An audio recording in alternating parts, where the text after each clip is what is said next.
어제 있었던 윤 대통령의 이 대국민 담화와 기자회견, 여러 가지 이 관심 내용이 있었습니다만 2시간 넘는 기자회견에서 몇 가지 핵심 가운데 바로 이 공천 개입 의혹과 관련된 부분이 굉장히 뜨거운 관심이었죠.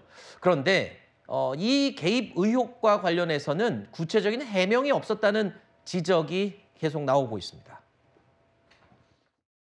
선관위에서 나한테 들고 왔길래 내가 김영선이 경선때부터 열심히 뛰었으니까 너는 김영선이 좀 해줘라 그랬는데 이게 말이 많네.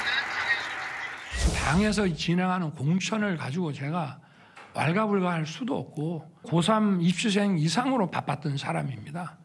누구를 공천을 주라 이런 얘기는 해본 적이 없습니다. 무슨 공천에 관한 얘기한 기억은 없습니다만은 했다면은 당에 그냥 이미 정해진 얘기, 당에서도 아마 공관위와 최고위에서 딱딱 찍어서 전략공천으로 마무리를 다 지은 것 같은데요. 자, 이 해명에 대해서 야당은 물론이고 여당 내부에서도 일부 충분한 설명이 되지 못했다라는 의견이 나오고 있죠. 그런데 오늘 명태균 씨가 검찰에 출석하면서 변호인을 통해서 이 공천 개입 의혹에 대해서 이런 입장을 밝혔습니다. 그러니까 이건 공천 개입이 아니라 오히려 미담이다라는 이야기입니다. 어떤 내용인지 직접 들어보시죠.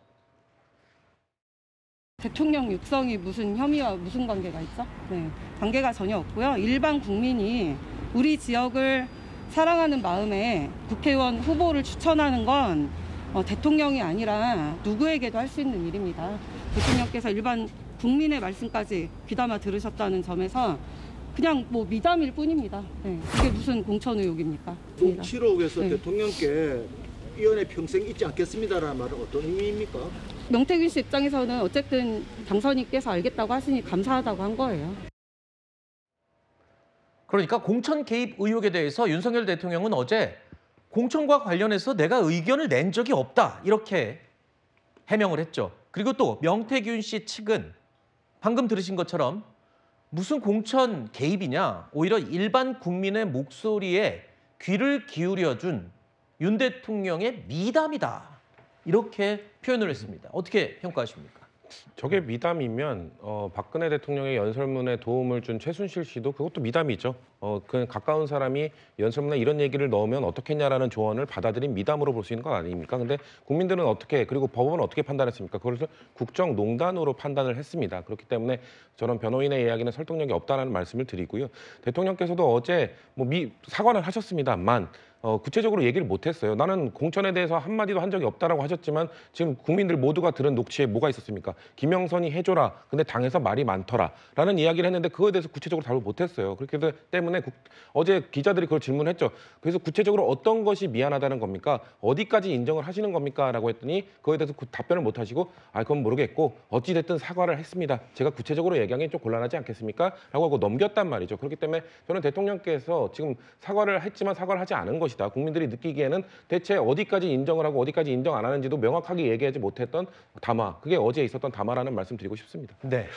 예, 저는 어제 대통령께서 기자회견을 정말 역대 어떤 대통령보다 좀 격의 없이, 주제 없이 기자회견을 통해서 진솔하게 모든 사항을 말씀드렸다고 생각을 하면서 특히 이런 어떤 공천 개입 어떤 논란에 대해서 사실은 대통령께서도 구체적으로 더 하실 말씀은 많을 겁니다. 그런데 네. 지금 대통령은 어떤 검찰총장이나 다른 어떤 특정 어떤 직역을 대표하는 입장도 아니고 대통령으로서 하나하나 어떤 시시콜콜 이렇게 답변을 하기가 상당히 좀 어떻게 보면 좀 부자연스럽죠. 예를 들면 지금 소리규명연구소라는 데서 지금 저 녹취 파일이 지금 편집 조작됐다는 그런 어떤 강한 의혹도 지금 제기를 하고 있고 명태균 씨 본인도 뒷부분에 윤석열 대통령이 당에서 알아서 할 거다. 네. 이런 어떤 부분도 다 잘렸다고 지금 이야기하는 상황에서 그런 어떤 상황까지도 지금 대통령이 언급할 수는 없는 상황이죠. 그럼에도 불구하고 대통령께서 분명하게 이야기를 한 것은 5월 10일 대통령 취임 이전에 5월 9일에는 수많은 외교 사절단이 와서 정말 정신이 하나도 또 없을 때였다. 그런 어떤 이야기도 또 하셨고 또 공천의 일반적인 어떤 프로세스에서 저도 옆에서 자세히 좀 봤습니다만 그때 당시는 시간이 없었기 때문에 어떤 공모 절차도 없이 전략 공천을 통해서 여성 가점을 한다는 그런 일반적인 원칙을 네, 네. 가지고 윤상현 공관위원장이 한 그런 어떤 당의 어떤 시스템대로 그냥 했을 뿐이다. 그리고 거기에 대해서는 절대 어떤 특정 어떤 인에 대해서 공천하라 왈가왈부한 적이 없다고 네. 딱 잘라 좀 말하신 것입니다. 알겠습니다. 윤 대통령은 어제 기자회견을 통해서 최근 이 논란이 일고 있는 이 공천 개입 의혹에 대해서 이 해명을 하고 설명을 했습니다만 이 대국민 담화와 기자회견 이후에 민주당에서는요, 오히려 2022년 재보선뿐만 아니라 지난 4월에 있었던 총선 공천까지도 개입한 거 아니냐면서 공세의 폭을 더 넓혔습니다. 예를 들면 총선 때도 마찬가지입니다. 사람들이 이렇게 뭐 누구누구가 좋다 해가지고 저한테 알려주면 저는 그대로 인재영입위원회에다가 그냥 패스시켰습니다. 대통령이 이 사람들 추천을 인재영입위원회에 넘겨서 추천을 하면 당에서 그걸 어떻게 무시합니까? 그건 불가능한 얘기거든요. 총선에까지 개입했다라는 것을 오늘 자백해버리셨습니다. 자, 그러니까 대통령이 추천을 했는데 그 인재들을 당에서 어떻게 무시하냐.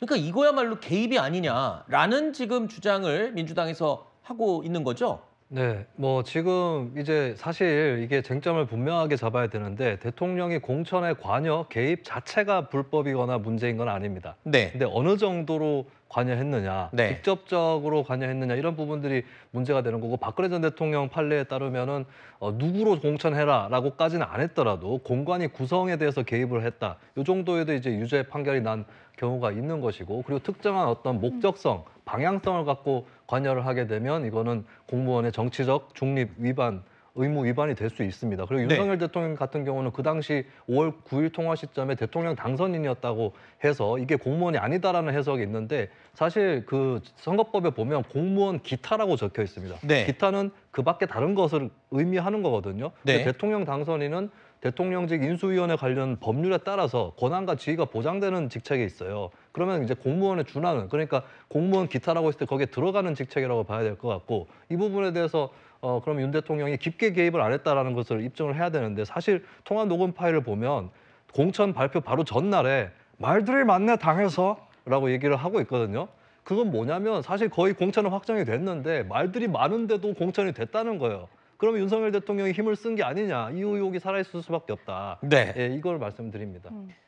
일단 어제 대통령이 이 설명을 하면서 언급한 부분까지 민주당은 또 이것도 공천 개입 의혹이다라고 하면서 그렇죠. 지난 4월 총선까지 얘기를 하는데 이것까지 추가로 뭐 공천 개입 의혹으로 번질 가능성이 있습니까? 대통령께서 어제 사람들이 뭐 누구누구 좋다 이렇게 하면은 저는 그대로 인재영입위원회에다가 그냥 패스시켰습니다라고 말씀하셨습니다.